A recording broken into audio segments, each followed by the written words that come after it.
ഇന്ന് ഉണക്കക്കൊഞ്ചും മാങ്ങായും ചക്കക്കുരുവും മുരിങ്ങയ്ക്കായും കൂടെ ഒക്കെ ഒരു തേങ്ങ അരച്ചൊരു പച്ചക്കറി ഉണ്ടാക്കാം.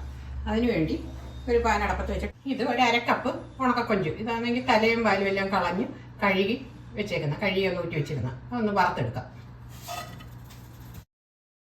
ഒരു ചെറിയ തീയിൽ ഒരു 5 മിനിറ്റ് ചെറിയ തീയിലിട്ട് വറുത്തെടുക്കാം. ഈ ഒരു ചട്ടി വെച്ചിട്ട് ഇത് ഒരു വലിയൊരു മുരിങ്ങയ്ക്ക, ഒരു 7 ചക്കക്കുരു, 2 പച്ചമുളക്, ഒരു സവാള അതിലേക്കിടാം. ഒരു മാങ്ങ, വെള്ളം, ഒരു വലിയൊരു ഗ്ലാസ്സിന് ഇത് ഒരു ഗ്ലാസ് വെള്ളം എടുത്ത് 1/2 ടീസ്പൂൺ ഉപ്പ്, 1/4 ടീസ്പൂണിൻ്റെ പകുതി മഞ്ഞൾപ്പൊടി ഇട്ട് ഇതൊന്ന് അടച്ച് വെച്ചൊരു നന്നായിട്ട് വെള്ളം പറ്റുന്നവരെ ഒന്ന് വേവിക്കാം.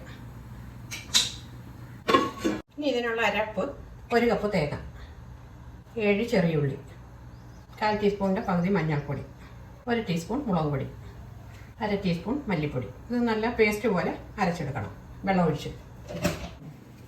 ഇതിപ്പോൾ 5 മിനിറ്റായി ഓഫാക്കി ഇത് വറുത്തെടുത്ത്.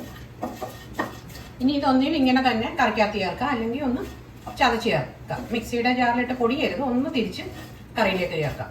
ഞാൻ അങ്ങനെയാണ് ഇത് ചേർക്കുന്നത്, അല്ല ഇങ്ങനെ തന്നെ കറിയിലോട്ട് ചേർത്താലും മതി. ഇതിങ്ങനെ മിക്സിയുടെ ജാറിലിട്ടൊന്ന് തിരിച്ചെടുത്ത് അത് ഈ കറിയിലേക്ക് ഇടാം.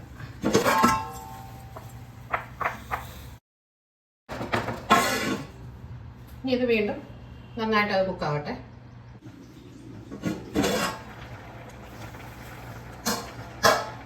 ഇതിപ്പം 15 മിനിറ്റായി വെച്ചിട്ട് ഒന്ന് പറ്റിയിട്ടുണ്ട്. ഇതിലേക്ക് തേങ്ങ അരച്ച് അരപ്പ് ചേർക്കാം. കുറച്ച് വെള്ളം ഒഴിക്കുക ഇതിലേക്ക്.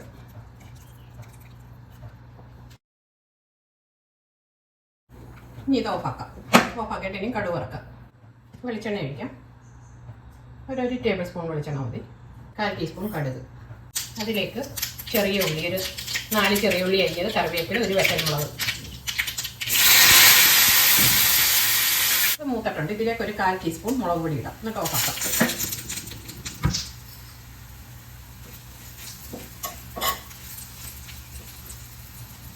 കടുക് വറുത്തത് ഇതിലേക്ക് ഒഴിക്കാം.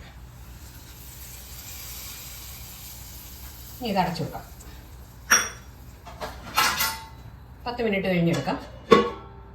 ഇപ്പം 10 മിനിറ്റ് കഴിഞ്ഞെടുത്ത് നോക്കാം.